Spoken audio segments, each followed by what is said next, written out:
Ayan, so once again, a great evening, great afternoon, and great morning everyone. At ako muli po ang inyong kapatid sa Panginoong Kristo. Ako po si Coach Ed Soren Tablada Soriano Jr. na muli ay nagsasabi sa inyo ng naway sumaatin po lagi ang pagpapala. At siyempre, ang malaking kagalakan, kasama na rin po ang kapayapaan na nagmumula sa Panginoong Kristo. So mga kapatid, no, hindi naman lingid sa ating kaalaman na ilang oras na lang ay New Year are approaching. Kaya ako po may tinanggap sa Panginoon na salita ng Diyos na nais ko pong ibahagi sa inyo ngayong gabi ito para po sa ating New Year's treat. Yeah. So dito po sa Isaiah chapter 43 verse 19 ay ganito po ang sinasabi ng salita ng Diyos. At bago po sa wikang sariling atin, sabi po sa Amplified Bible, sa Amplified version ng Bible, sabi dito is this: listen carefully. So makinig daw tayong maigi. I'm about to do a new thing. Sapagkat New Year ngayon. Now, it will spring forth. Will you not be aware of it? I will even put a road in the wilderness, rivers in the desert. So, kung atin pong tutungayan sa wikang sariling atin na maliwanag pa sa sikat ng araw, sabi sa Magandang Balita Biblia, sa aklat po ni Propeta Isaías, isang lingkod ng Diyos, sa kabanatang 43 sa talatang 11, ganito po ang sinasabi, atin pong matamang pakinggan. Masdan mo, ako'y gagawa ng isang bagong bagay. Ito'y nagaganap na. Hindi mo pa ba makita? Gagawa ako ng isang daanan sa gitna ng disyerto at magkakaroon ng ilog sa lugar na ito. Mga minamahal kong kapatid, dito pong aking tinunghayan, nakasama po ninyo samantalang kayo nakikinig ang salita ng Diyos na patuloy na magpapala sa ating buhay. Ayan, so may nakasina po sa atin. Shoutout po, yan, sa ating minamahal na kapatid. No? Siya po ngayon ay nasa norte. So medyo Arabic kasi yung nakasulat sa ano niya ngayon. No? So great evening po sa inyo, sister. Ayan. Ayan, so medyo shoutout lang po. No? Please do some comments para kayo po ay atin pong syempre no, ma-recognize sapagkat yan. So lahat naman tayo dito ay importante. Ayan, si Sister Rosana Gregorio Cabrera, she's also watching. So please do some comments, saan po kayong location and inyong name, no? Para medyo klaro po. At yan nga po, no, sa ating tinungayan, dahil ngayon po ay the New Year is approaching, ilang oras na lang, no? Something, ang oras po kasi natin ay 8 minuto, no, makalipas ang ika-11 ng umaga. So, ilang, no, wala nang isang oras, kapag minamahal ay magpapalit na pong taon. Kaya ito po yung aking New Year's treat sa inyo ngayong gabing ito. Kaya kayo po inanayahan ko po matamang makinig upang ang Diyos po ay patuloy na magpala sa atin sa pamagitan po ng kanyang mga salita na ipapahatid sa atin. At dito nga po, ang sinasabi ng Bible is new things, no? Sabi dito, no, listen carefully, I'm about do a new thing. So bagong bagay, no? Ang Diyos ay lagi nating tatandaan na God is always on the move. God is always in the act of doing something. Hindi lang basta something, kundi ang ginagawa ng Panginoon ay greater things. Kaya naniniwala tayo, no, as the New Year's approaching, greater things are yet to come. At yan, no, sabi ni Sister Rosana, Happy New Year, Brother Ed, no, watching from Mandaluyong City. So mabuhay po yung lahat ng mga taga Mandaluyong. At syempre ganun din, kasi ang dami na po nating viewers ngayon. So praise the Lord, no. Hindi po natin ngayon gamit yung BH sapagkat medyo matagal-tagal na rin pong hindi natin na nagagamit, no, medyo nakatenga lang. At medyo kinakailangan na siguro ng ano rin, no, medyo panibagong gamit. Yeah, so tuloy tayo, no. Yan kay Sister Janet, no, Totanes, she's also watching diyan po sa lugar ng Tumana, sakop ng Caloocan, diyan sa District 2. At syempre ganoon din kay Chipsy Fola. Yan, so magandang gabi, no, at salamat sa inyong pagtungkay at pakikinig ngayong gabing ito. At sa ating pong pagpapatuloy, yamang ang pinag-usapan natin ay bagong bagay sapagkat ngayon po ay, no, ilang minuto na lang, bagong taon na. Kaya dito po yung sinasabi, mga kapatid ko minamahal, no, I am about to do something. I am about to do a new, no? Ang Panginoon, lagi nating tatandaan, ay hindi po nananatili sa dating kalagayan. So, sabi ko nga po, no, ang Diyos ay laging on the move. So, sabi niya, no, si Chief C. Fola, Happy New Year po, Brother Ed, from Labuta family. Ayun. So, yung anak ni Sir Beck, yan. So, great evening sa iyo, no? Kung di ako nagkakamali, Brother Michael ba? No, Mike? So, yan. Siksik, liblig at umahapaw na biyaya galing kay Yahweh Shaddai. Tsak yun. At ito nga, at naniniwala tayo as the New Year approaching, ay gagawin ni Lord yan. So, as we go over, as we continue, sabi rito, no, everyone deserves new beginnings. Kaya, wag ho tayong mahirati sa nakaraan. Kung medyo may failures tayo, kung medyo may pagkukulang tayo, sabi nga, kumbaga sa mga nakaraan nating gospel, di ba?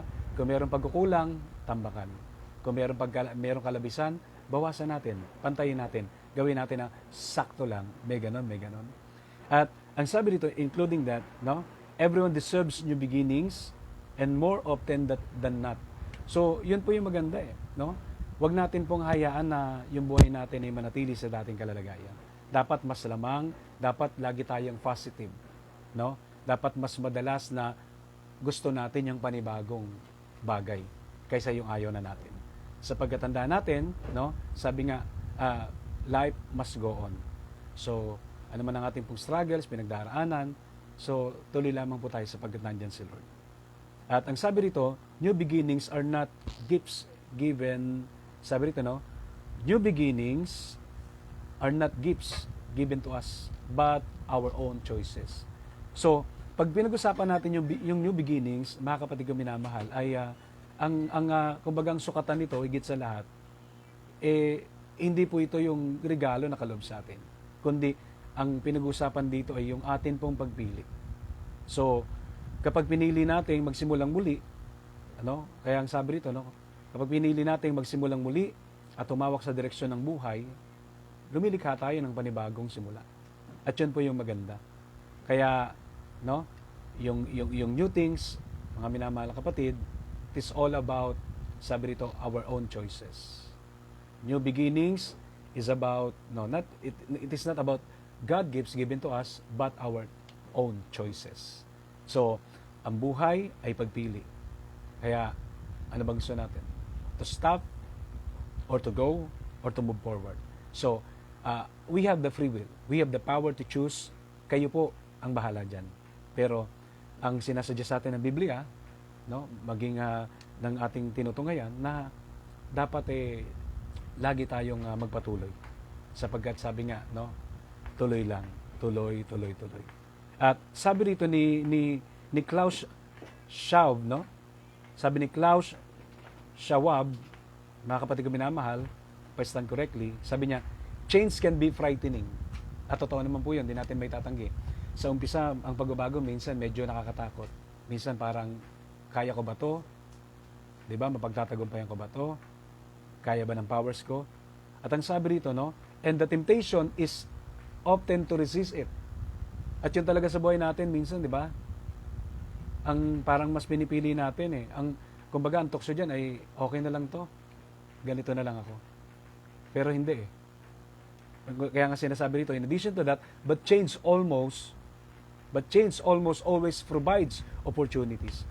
Kaya hindi tayo dapat matakot sa pagbabago, sa bagong bagay, bagong taon, sapagkat ito'y laging naglalaan sa atin.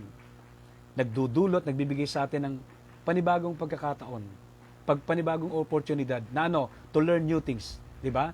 At alam natin sa mga nakaraang taon sa year 2023, meron tayong mga pinagdaanan. At naniniwala tayo na yung mga pinagdaanan natin sa year 2023 ay may iniiwang turo sa atin. Mayroong ibinibigay na pagtuturo sa atin, maging yung darating na taon, maging yung darating na panahon to learn new things. So itong 2024 will give us new things, opportunities and new things to rethink thought processes and to improve the way we work. Kaya alam nyo, habang pinagdinilayan ko to, di ba, minsan kasi sa atin, di ba, katulad sa atin, meron tayong mga tinatawag na New Year's resolution, na kung saan yung solusyon natin, yung nakaraang taon din. Na hindi dapat ganun. Kasi ang mangyayari dyan, paulit-ulit lang. Di po ba? So, kaya, napakahalaga na dapat bagong pagkakataon, bagong taon, dapat ang pag-isip din natin maging bago. hindi katulad sa dati. Hindi the same as usual. Sapagkat sabi ng Jeremiah 29:11, "For I know the plans I have for you, says the Lord." Huwag natin ikakahon si Lord. Kaya thank you for watching and listening. So tayo po yung magpatuloy. Now, ang sabi rito, Isaiah 43 is rich with encouragement for tough times. So ganun din sa atin, di ba? Hindi lagi sa buhay natin bed of roses, hindi lagi sa buhay natin happiness, di ba? Minsan nandun yung sadness, minsan nandun yung, kumbaga, di ba? Yung namumblema ka, may kalungkutan ka, marami kang pinagdaraanan. Hindi laging smooth, di ba? Minsan may mga pagkakataon sa buhay natin na dumadaan tayo sa labak, di ba? May mga magaspang na pangyayari. Pero wag mo tayong mag-alala. Sapagkat this scriptures says, I am doing, no? A new thing in the Bible na sinasabi sa Biblia, no? Yung itong scriptures na to na nagsasabi, I am doing a new things, no, from the Bible, it will help us, no? It will help us to understand God's heart toward us. So, bibigyan tayo ng kaliwanagan ito, no? Ito yung nagbibigay sa ating kaliwanagan. Help us to understand, bibigay sa atin ng kaunawaan, no? Help us to understand God's heart toward us. Ito'y tutulong sa ating maunawaan natin, malaman natin, ano ba yung puso ng Diyos sa atin? Ano ba yung puso ng Panginoon mula sa Kanya patungo sa atin? Kaya nga sabi dito, even we are stubborn, no, and wayward, bagamat tayo, di ba, ay matigas ang ulo. Ang sabi pa nga rito, ginagamit, hindi ko sana gustong sabihin na, banggitin na eh. Pero ang sabi rito, even we are stubborn, stupid, no? Biruin niyo po yan. And wayward. Di ba? Kasi tayo madalas naliligaw, di ba? Madalas nagkakasala, madalas masuwayin. And yet, ang puso ng Panginoon nandiyan pa rin sa atin. Kaya, ang message, no? Dito sa scriptures na ito is, leave it to God. No? Leave it to God. Give, sabi ito, no? Leave it to God. And sabi ito, no? Leave it to God to give both bad news and good news all at once. At ang maganda rito ay sinasabi rito na God never leaves His beloved people without hope and comfort. Yan ang lagi nating tatandaan. Ang Panginoon hindi nang iwan sa ere. Ang Panginoon sa anumang pagkakataon, anumang hamon ng buhay natin, kinakaharap natin, lagi siyang nandyan. At hindi siya papayag, hindi niya tayo hinahayaan. No? Hindi niya tayo iniiwan. Lalong-lalo niya ang kanyang mga minamahal na hindi niya tayo bigyan ng pag-asa. Hindi siya papayag na tayo ay iwanan niya, no, na hindi niya tayo dulutan ng pag-asa ng kaaliwan. Sapagkat our God whom we serve is a God who is a talagang lovable, tender mercy. Diba? Sabi ng 1 John 4:19, it is not that we love God, but He first loves us. Huwag natin kalilimutan yon na bago pa tayo matutong umibig sa Diyos, ay una na siyang nagmahal sa atin, una na siya nagpatunay, nagparamdam, nagpadama ng pag-ibig sa atin. Hallelujah. Glory to God. Glory to Christ Jesus. Ayan. So nakasina rin po ang ating kapatid from Cavite. Walang iba kundi si Sister Joy Ganan Fadri. Happy New Year po, sabi niya. So, Sister Joy, Happy New Year din po sa inyo. At thank you for tuning in and for watching sa ating through this Facebook Live. So, to simplify this message, no, yung mga ngayon lang nakasin, pwede nyo pong balikan mamaya pagkatapos natin mag-live. So, Isaiah 43 verse 19, including that, in addition, demonstrate that we should never count out, no, that we should, sabi nito, no, Isaiah 43 verse 19 demonstrate that we should never count God out in sabi ito, no, that we should never count God out in bringing beauty out of brokenness. Kaya no, sa buhay natin, wag nating aalisin si Lord. Dapat laging naka-involve si Lord. Dapat laging, 'di ba, naka-add si Lord. Sabi nga 1 + 1 = 3. 'Di ba? Wag nating aalisin ang Panginoon. We should never count God out.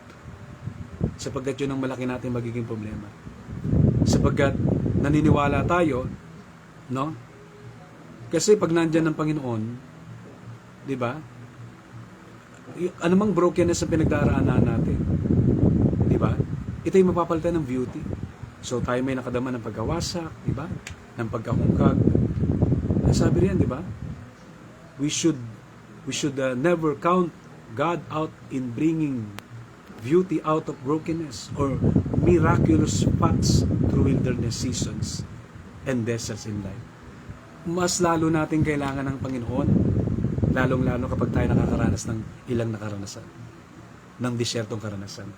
Sapagkat, pag hindi natin inalis ang Diyos sa buhay natin, pagpatuloy natin siyang ibinilang, no? At ginawang bahagi sa buhay natin, parte sa pang-araw-araw nating buhay. Yung brokenness na yan, di ba? Yung kumbaga, yung parang feeling natin gutay-gutay tayo, kulang-kulang tayo, ay mapapalitan ng kagandahan. At yan po yung magiging dahilan, yun pong patuloy nating pagpapatuloy sa Kanya sa ating puso, patuloy nating malayang pagpapakilo sa Kanya sa ating buhay, yun po yung magdadala sa atin. Yun po yung magiging daan doon po sa mahimalang, di ba? Mahimalang daan sa pamamagitan man, kahit man po tayo dumaraan sa pusikit, no? Kahit man tayo dumadaan sa kadiliman, kahit man tayo dumadaan doon sa tinatawag nating, di ba, ilang nakaranasan. Kapag in-involve natin si Jesus, kahit dumadaan tayo sa ilang nakaranasan, kahit dumadaan tayo sa tinatawag nating may parte ng buhay natin na there is something kadiliman. So, ang Diyos po'y gagawa ng daan para maranasan natin ang Kanyang himala. Kaya ngayon, as I speak unto you, so it crossed my mind yung ginawa ng Panginoon doon po sa Kanya pong bayan, sa Israeli people during their journey, di ba? From Egypt to Canaan land, to the promised land. Marami silang naranasan, pero laging nandyan yung kamay ng Diyos. Laging gumagawa ng himala ang Panginoon. Kapag tayo ay patuloy na maniwala at magtiwala sa Kanya. Kaya nga ngayong taon na ito, no, ngayong bagong taon na darating, na pinagpapasalamat natin sa Panginoon, yung year 23 at ngayong year 2024, naniniwala tayo, New Year, new things, new beginning, at naniniwala tayo sa bagong taon, panibagong pagkakataon, panibagong pagkilos ng Panginoon ng ating mararanasan, lalong-lalo na sa mga nagtitiwala sa Kanya. Patuloy natin paniwalaan na tayo ay laging blessed mula ulog ng talampakan, in and out, sapagkat meron tayong Diyos na tinatawagan. Meron tayong Diyos sa pinaglilingkuran. At tayo pinagpapasalamat sa biyaya ng Panginoon sa pang-araw-araw nating buhay. At ako po ay nagpapasalamat din sa mga ginagamit ng Lord sa Kanyang mga lingkod na nagpapala. No? We pray sa lahat po na nagpapala sa mga lingkod ng Diyos who are watching right now. So, through this Facebook Live, nawa ay patuloy pong pagpalain ng Panginoon ang inyong buhay, kinabubuhay, at buhay pagdalingkod. At naniniwala tayo sa anumang ginagawa natin, lalong-lalo na para sa Panginoon at para sa ating kapwa, ay walang kalugit, kundi pawang pakinabang lamang. Kaya, let us always confess, let us always speak, and every day, that we are blessed, to bless and to be a blessing. Yeah, yeah, yeah. At siyempre, ito naman pong awiting ito ay isa rin po sa akin pong original na awitin. One of my original composition na binigay sa atin ng Panginoon. We are blessed to be blessed and to bless others. Yeah, yeah, yeah. Thank you, Jesus. We are blessed to be blessed. Yeah, yeah. Thank you, Jesus. Yeah, yeah, yeah, yeah. Pakinggan po natin ang awiting ito. Bless, to be blessed. I am blessed to be blessed. I am blessed. Minsan pa. Blessed to be blessed. I am blessed to be blessed. I am blessed. O, ikaw naman. Yes. Blessed. You are blessed. You are blessed blessed. Tayo namang lahat. Yes. Yeah, yeah. We are blessed. We are blessed to be blessed. We are blessed. Sing it once again. Blessed to be blessed. Blessed to be blessed. I am blessed to be blessed. I am blessed. O, ikaw ulito. Yes. You are blessed. You are blessed to be blessed. You are blessed. Kung ako kanina, kayo tayo naman lahat. Yes. Yes. Yes. We are blessed. We are blessed to be blessed. We are blessed. Minsan pa. Yes. We are blessed. We are blessed to be blessed. We are blessed. With one voice. Yes, we are blessed. Yes. We are blessed. I do believe. We are blessed to be blessed. We are blessed. Ngayon naman sabihin mo, yes, I am blessed. Yes. I am blessed. Every day, I am blessed to be blessed. I am blessed. I am blessed to be blessed. I am blessed. Kung anong sasabihin mo, maniniwalaan mo, yun ang mangyayari sa buhay mo. Kaya, sabi nga ng awiting ito, I am blessed to be blessed. I am blessed.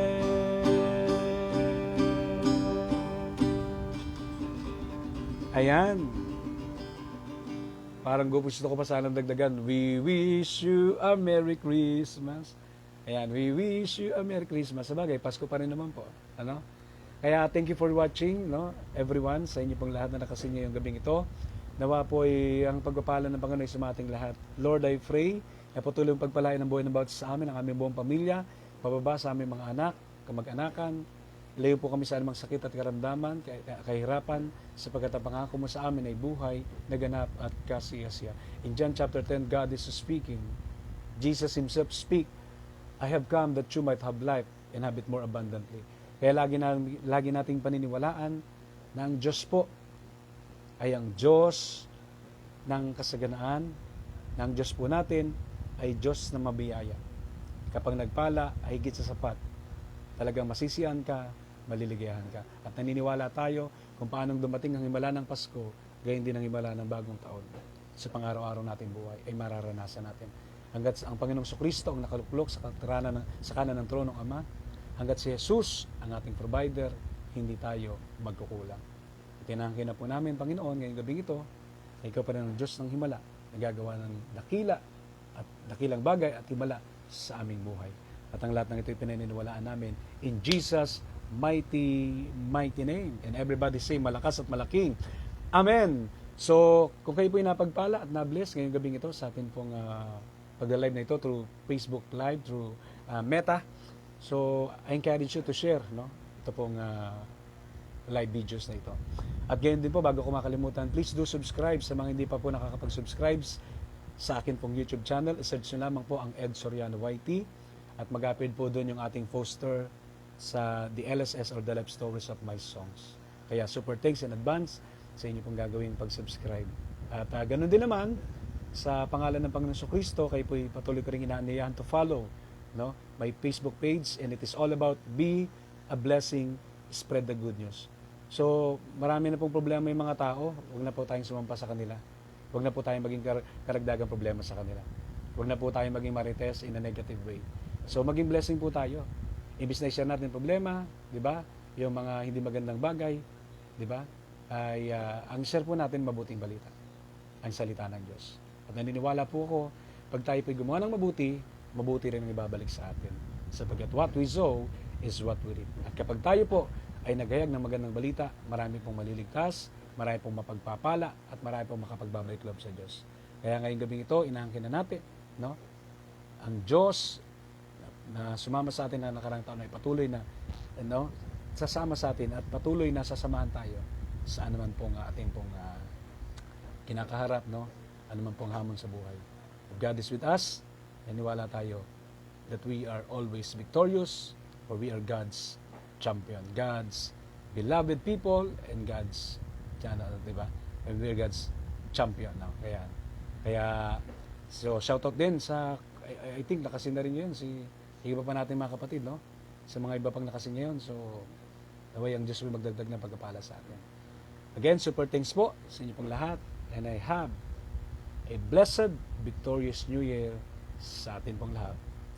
In Jesus' mighty, mighty name. At ako po ang inyong nakasama ngayong gabing ito. Ako po si Coach Ed Sore Tablata Soriano Jr. na nagsasabi, di ba, new things and greater things are yet to come. Only believe and you will see that.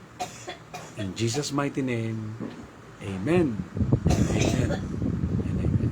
Super thanks, everyone.